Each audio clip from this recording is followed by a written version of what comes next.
The Lord be with you. A reading from the Holy Gospel according to John.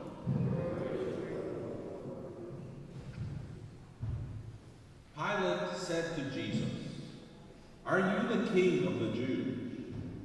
Jesus answered, "Do you say this on your own, or have others told you about it?" Pilate answered, "I am not a Jew, am I? Your own nation and the chief priests handed me over to me. What have you done?" Jesus answered, "My kingdom does not belong to this world. If my kingdom did belong to this world, my attendants would be fighting to keep me from being handed over to the Jews. But as it is, my kingdom is not here." So Pilate said to him, "Then you are a king." Jesus answered, "You say I am the king. For this I was born, and for this I came into the world, to testify to the truth. Everyone who belongs to the truth listens to my voice." The Gospel of the Lord. Praise to you, Lord.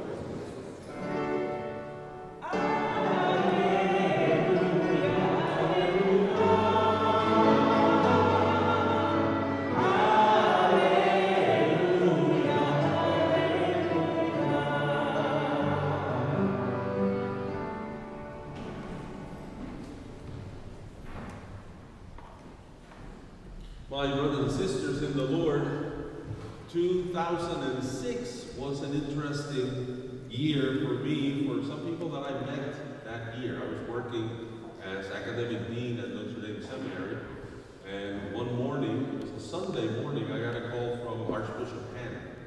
May he rest in peace. He was the Archbishop that ordained me 35 years ago. And he talked to me that morning, and he said that he needed me to go to the rectory where he was living, and he couldn't tell me why. So of course, when the Archbishop calls, what do you say? Of course, Archbishop, I can be there. So certainly I went at 3 in the afternoon to St. Pius X church where he was residing at that time. And when I knocked on the door and they opened, on the other side of the door, it was Mel Gibson. And I remember when I saw Mel Gibson, the first thing I said to him was, "I've seen you before." And of course, he had a little laugh about that. But the Archbishop wanted me to talk to Mel Gibson because at that time, he had befriended Mr. Gibson, and Mr. Gibson comes from ultramontanist family in Australia, kind of like very traditionalist Catholics, and Archbishop Hannon was very interested in keeping him within the Catholic Church. If you remember, at that time, he had just directed a few months before the movie The Passion of the Christ. That came out, I believe it was Ash Wednesday, 2004. And he had become very popular because of that movie and all the controversy surrounding that movie. That year, I met also Jim Caviezel, and if you recognize the name, he played the part of Jesus in The Passion of the Christ. I met him in different circumstances because he was going to a church where I was helping, and actually I invited him to the seminary. He came over to the seminary. They were filming a movie called Deja Vu at that time. It's interesting because in Deja Vu, Jim Caviezel plays kind of like a devilish character. So he played Christ in The Passion, and then he was playing this very strange character in Deja Vu. It was filmed here in New Orleans, and they had finished filming that day. I had invited him to the seminary. He gave a talk about the Passion of the Christ to the seminarians, and it was late. The talk was like at 10 p.m. We were eating like at midnight with Jim Caviezel at the seminary. And I remember thinking of the Passion of the Christ. I asked him a question. And I noticed, if you remember the Passion of the Christ, the movie was played with the original languages. So you had Hebrew, Aramaic, and Latin. Those were the languages used in the movie. And of course, Hebrew was the language of the scholars, the scripture scholars. Aramaic was the language of Jesus. He spoke Aramaic. It's a derivative of Hebrew. It's a simple language for simple people. And then, of course, the Romans, they spoke Latin. But if you don't know the languages, you don't catch some things that happen in the movie. And in the movie of the Passion of the Christ, that scene that we heard in the gospel today, when Jesus is being judged by Pontius Pilate. Pilate talks to Jesus in Aramaic. Jesus responds in Latin. And that's interesting, because if you watch that clip of the movie, Pontius Pilate is surprised that Jesus answers in Latin instead of Aramaic, which would have been his tongue, his language. And I asked Jim Caviezel, why did they do that? Because I noticed that in the movie. And he said it was intentional, that the director, Mel Gibson, what he wanted to show, and actually if you look at that clip, Pontius Pilate, he raises his eyebrows. When he hears Jesus speaking Latin, he's surprised.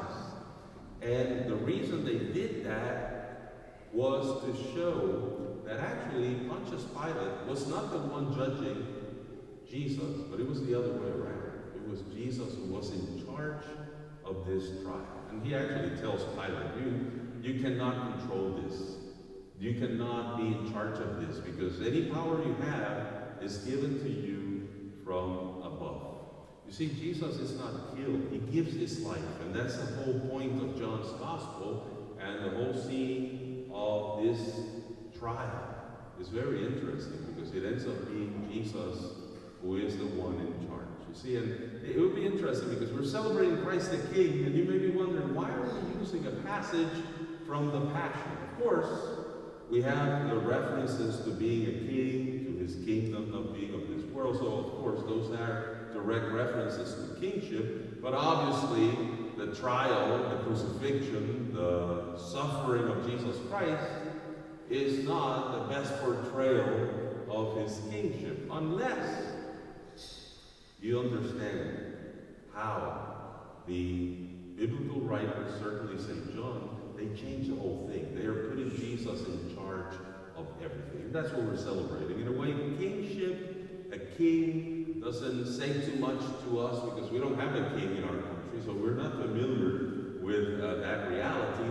But what the church is trying to remind us is that this kingship of Jesus Christ is making him the center of our lives. That's what this is all about, to make Jesus the center of our very lives. All of us, what are we looking for? We want to be happy.